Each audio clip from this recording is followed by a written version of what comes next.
Hi everyone, it's Jerry. This is Game 4 from the FIDE Women's World Chess Championship match 2025. We are level, 1.5 points apiece. Tan Zhongyi with the white pieces here against Ju Wenjun, opening yet again with c4, the English opening. We saw this in Game 2.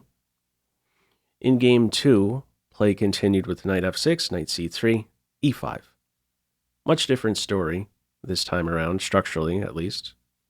We see e6 here, knight c3 follows, and far and away most popular move 2 here, d5. In this one, we see bishop b4. So maybe in a way trying to get white out of any preparation with such a move, this uncommon move. Normally when the bishop is planted here, you do so pinning the knight, not the case here with the d-pawn still on home base. White questions the bishop straight away, and it falls back in this game to a5. And the following move for black is c5. I wondered about move order here. Could black maybe just play c5 straight away, defend the bishop, and have an influence on a center square? Seems sensible. Do know that there's a potential issue playing c5 like this, creating this gap on d6 too soon. You could end up in some hot water. Let me show you what that may look like. Knight b5. It says best here, knight c6, allowing the check, not appealing.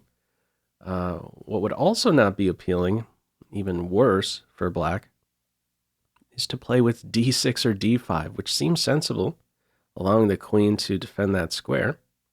But you're already in big trouble now. What a cool move. Queen g3 very early on, supporting now that fork on c7, and don't forget about that g7 pawn either. So black, we might say, is not too quick at this stage to create a hole on d6. It's bishop a5. In comes g3. c5 only now. So that earlier line with queen g3, forget about it.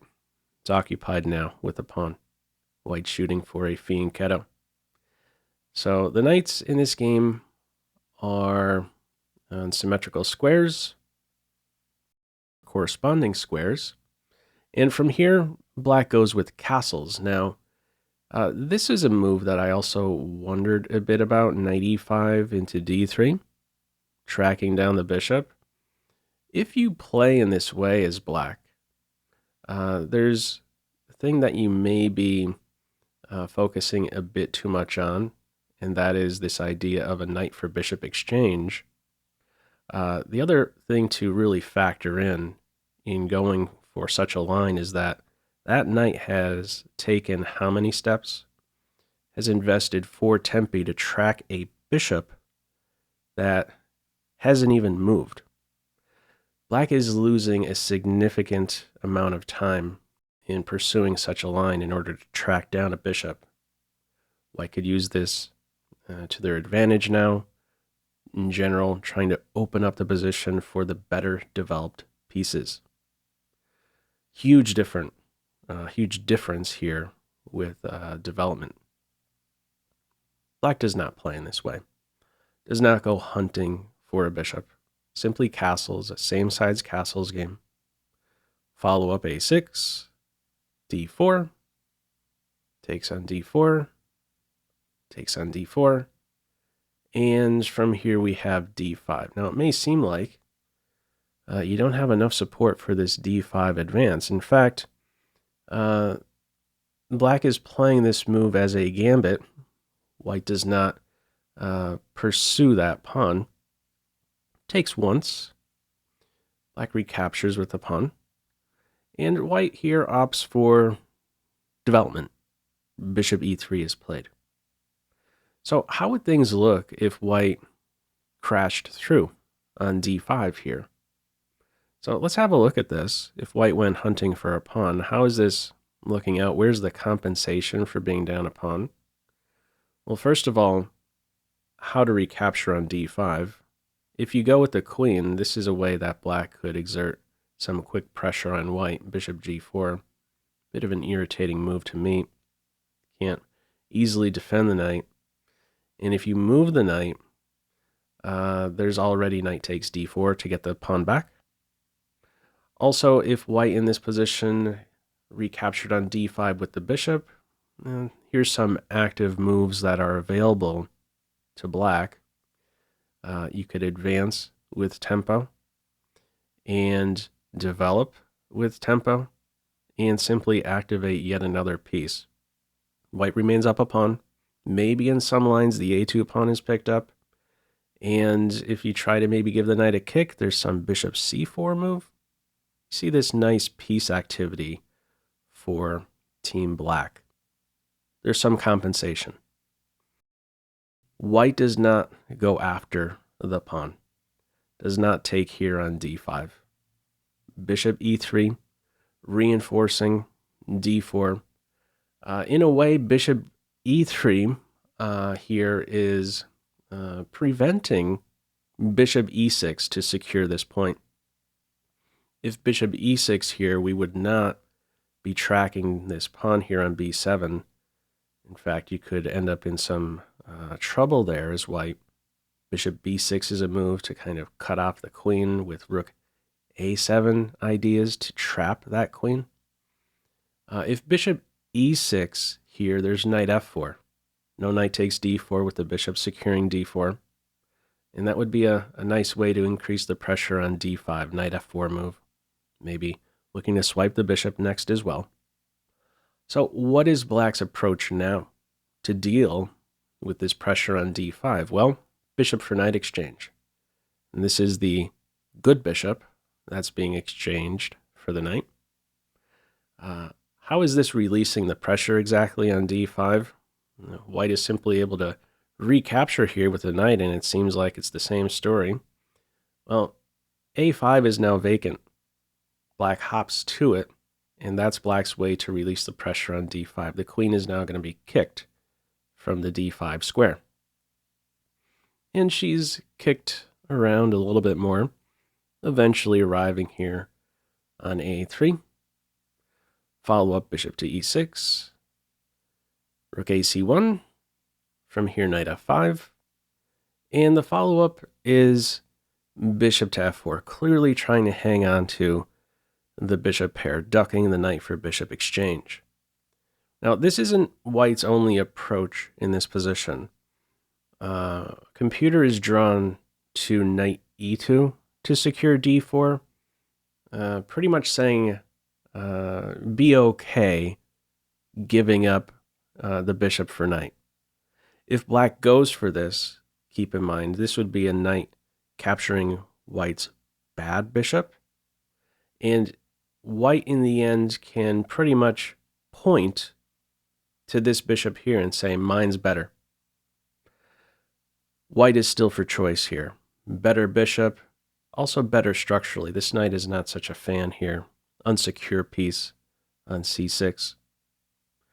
So that was a way forward for white, being okay, giving up the bishop. But in this one, it's bishop f4. Black tracks down the d-pawn.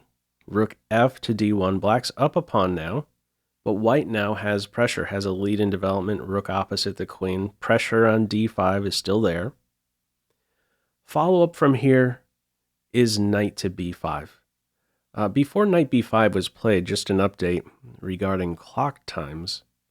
White, at this point here, before knight b5, has about 70 minutes to Ju Wenjun's 35 minutes. So we're seeing in each of these games of the match, there's this nice lead in development or clock advantage for Tan Zhongyi. Knight b5 played here. Computer is not such a fan of this. There is a shift in the evaluation. White has about +1 eval after knight to b5. It says top here is queen f6, giving this pawn right back. It's looking at a line like this. Bishop takes d5. Rook A to C8, getting off the diagonal, being okay giving up this pawn. That would be a poison pawn because of a knight b4 fork. It's looking at this position, calls this around even. Wild position. A lot of stuff going on in the center here with these minor pieces. An accident can easily occur. A couple checks available to black. Okay. Not the approach in this game. Queen f6, not the move. It's knight b5. So let's see the idea. Why is black taking on these doubled b pawns? Well, the queen is hit. No time to take this knight. Have to react here. Queen b3, knight e7, queen takes b, rook takes a, and now follow up bishop to c7. I'm reminded of game 3, if you've been following along in this match. Ju Wenjun in game 3 had that bishop pair and was making these back-to-back bishop moves. He's bothering the black pieces every which way. All right, this is step number 1, maybe sort of getting Ju Wenjun back here. Find a new square. Queen, she goes to the corner. And the follow-up here, bishop d6. So this is a step in the wrong direction. This sort of gives the advantage away. Bishop d6. It says best is to go ahead and collect that b pawn and play that position where you have a passed b pawn versus black's passed d pawn. And you still have, as white there, the bishop pair. Why is bishop d6 a misstep? Let's see. Top follow-up here, sharp move. Queen a5. Encouraging queen takes b6. If queen takes b6 here in the game, it's queen b4. If queen takes b6, there's knight c8. So by inserting rook a5 here, black is saying, I don't have to yet react to this threat on my knight. You take my b pawn, I'll be able to collect that dark square bishop. We'd be looking at an even position. White does not bite on b6. Queen b4. Rook a4, queen b3, rook a7 to defend the knight, and now rook c7. We get a rook exchange. This pawn will be collected, but this is a different situation now because the black queen now has time to quickly be a pest. She hops to c6. Queen takes b only now. And there you go, the queen being a disruptive piece. What do you do about this threat? Bishop f3. From here we have bishop f5. Computer points out you could already look to run with your passed pawn. I'm not sure how much further it will get, but there's a couple neat continuations here if d4 was played in this position instead of bishop f5. What's one of the points here behind d4? d5 opens up for a couple minors. This pawn, by the way, would be poison. Queen captures pawn. Queen takes bishop. Rook captures pawn. Let me actually put this one on. If rook captures pawn, knight d5 would be winning. Sharp move. We have this fork here, and regardless of how white captures here on d5, it's going to spell trouble for white. So for instance, rook captures knight, bishop takes, in the end, queen d1 hits with check. Black ends up playing up the exchange. It'll be a rook versus bishop and pawn imbalance. That'll be a win for black. And the other variation is if you take that knight with the bishop, and we have some fun here with back-to-back checks. Queen b1 check, king g2, bishop d5 check. In fact, this is 3 checks in a row. And we're yet again going to be playing with a rook versus bishop and pawn imbalance. So you could have started to run with the passer at this moment right here. Black's approach, still a fine one, looking to maneuver the bishop to e4. Bishop f4, bishop e4, poison bishop, the rook would fall. Rook c1, queen d3, bishop takes on e4, and the queen recaptures in this game. Computer says you could also take with the pawn. Why would you want to take with the pawn? Why would you want to go from having a passed pawn to no longer having a passed pawn? Well, it could be in plenty of cases that this passed pawn is actually a liability. We're going to see that as this position simplifies a bit more. We're soon going to be looking at a queenless position. Black takes here with the queen. Strong queen post, immediately challenged, and black from here exchanges queens. Now, the computer says a better move would be rook to d8, queen takes queen, pawn takes, and if you ever need to defend that pawn, there's a convenient defender. The f pawn is there to secure that pawn. In this game, black initiates the queen exchange, and what we're looking at around here is close to a +1 eval. Now, I want to spend some time here to point out a few of the inches that white has here, just the small advantages that add up to potentially something here for white. The bishops here are the minor pieces. That tips in white's favor. You have pawns on both wings. Open position, the bishop outshines the knight. Also, we have the more active rook. There's also a flight square already for white. And a deeper point here, these pawns here, one of them probably wants to take a step, correct? There's still a major piece around. You want that flight square, but what is the clear flight square to create? In the game, f6 is played. If you go with g6, is that really helping you out? Creating a dark square as a flight square with a dark square bishop around? Probably not. h6, usually the most common flight square.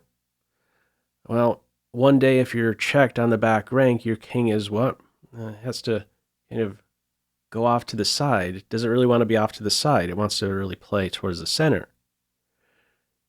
What's a downside with f6? Well, the king is potentially going to be cut off from the action with the rook ready to occupy that 7th rank. One other note here related to these passed pawns, white has the outermost passed pawn, and this will favor white in most cases. When we're simplifying the position as we tend towards a king and pawn ending, white will win the king and pawn ending. So here's a quick example. Here would be a terrible move for black. If rook c8 is played, we exchange rooks, and we're effectively looking at, after bishop c5, a king and pawn ending, with the bishop here dominating the knight. Whenever it moves, we exchange bishop for knight, and it's a 1 king and pawn ending. Eventually, you push the b pawn, the king has to stop the b pawn, you take the d pawn, and in the end, you're closer to vacuuming up the kingside pawns. So there's a lot of little things here that tip in white's favor. This doesn't mean it's decisive, but what it may mean is that there's plenty of ways black can easily go wrong. We continue here with f6. Rook gets to the 7th rank. Knight f5, bishop c5, bishop controlling the knight really well. Rook has to find a new home. d8 it is.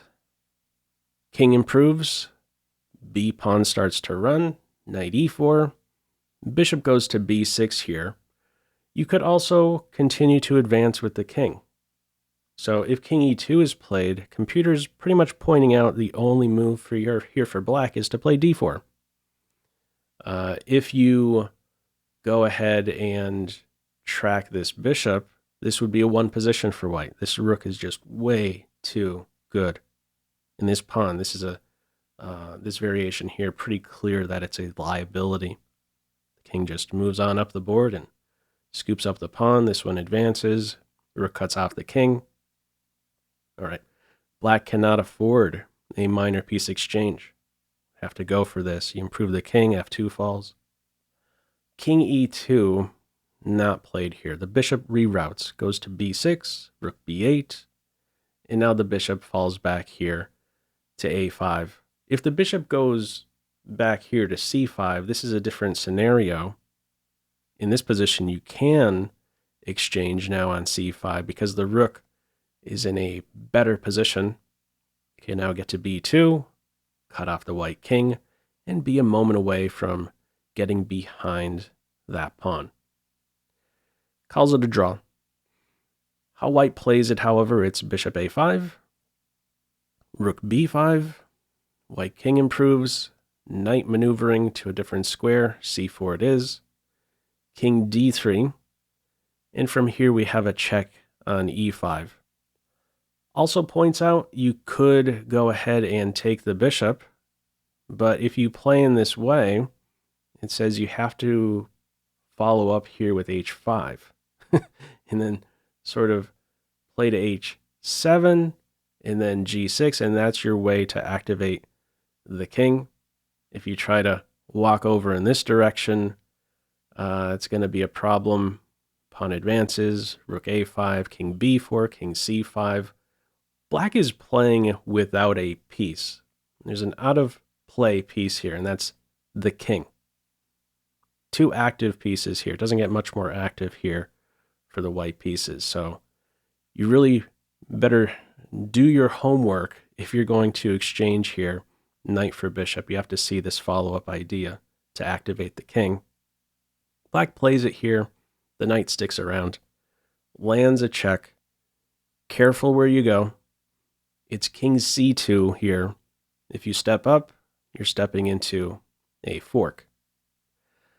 Also, if you go to c3 instead, black can advance here with check.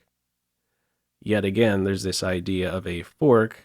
And also note in this position, there's no getting the rook back in the end because knight captures rook would defend that rook.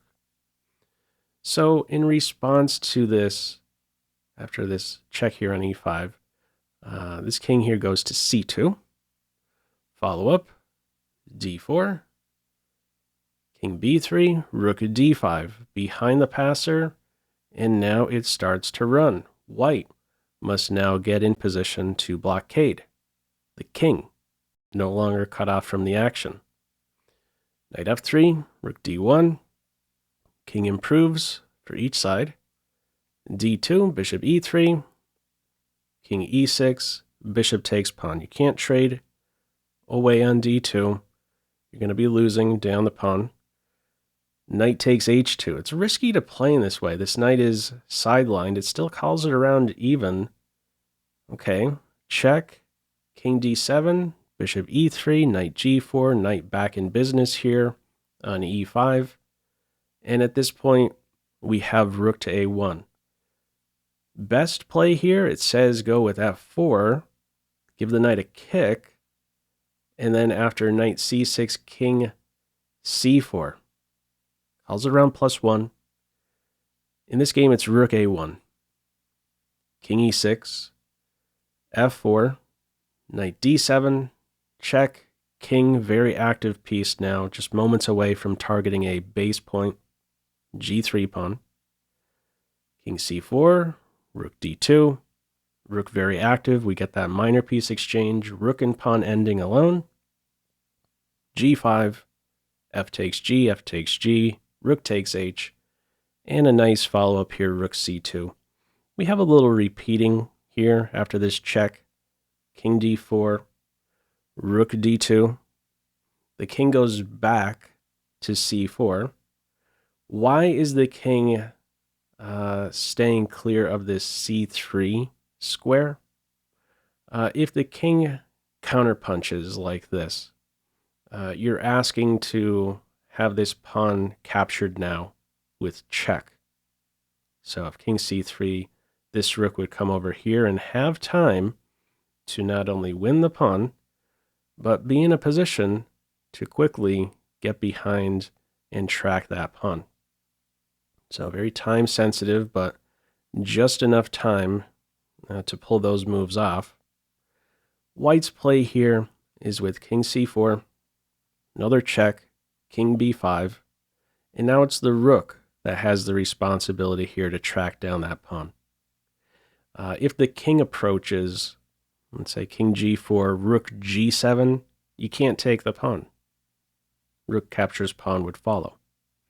So it's the rook that needs to swipe that pawn. Rook c3, c6, rook takes g, c7, just there in time, king b6, and we have a passer, so we of course push it, right? Well, hang on. King f4 played here. If you play g4, it's not yet going to be a loss for black, but it's close. If you play g4 here, there's this idea of a check. Now there's an only move for black, and that is to retreat the king, preparing to meet rook c5 with a capture, and then the king would be there just in time to stop the pawn. Black is factoring this in with the move order here. Do you go with the king or the pawn? King. This is the one trick available to white, to interfere with the rook, one day sacrificing itself for the pawn. So your eye should really be on these couple intersection squares here, c6 and c5, the squares that the king watches over. All right, king f4 first. Rook check, king e4, rook g7, king f4, and there's the try. Next up, rook here to c6. Rook captures pawn. Is white there in time to track down the pawn? Let's see. It is a race. The pawn and king here for black continue to advance. And black is there just in time to go ahead and promote. White's going to have to just sacrifice the rook for the pawn or some repetition here. This one ends peacefully. So we remain level. This is quite the match, I have to say. Some lengthy games here. Lengthy endgame play. I didn't mention it in game 3 video. Game 3 was an 87 mover. This one here, an 80 mover, about a 5-hour game. Anyhow, what are your thoughts with this one? Feel free, as usual, to leave any feedback to this video in the comment section below. I hope you enjoyed it and maybe took a thing or two away. That's all for now. Take care. Bye.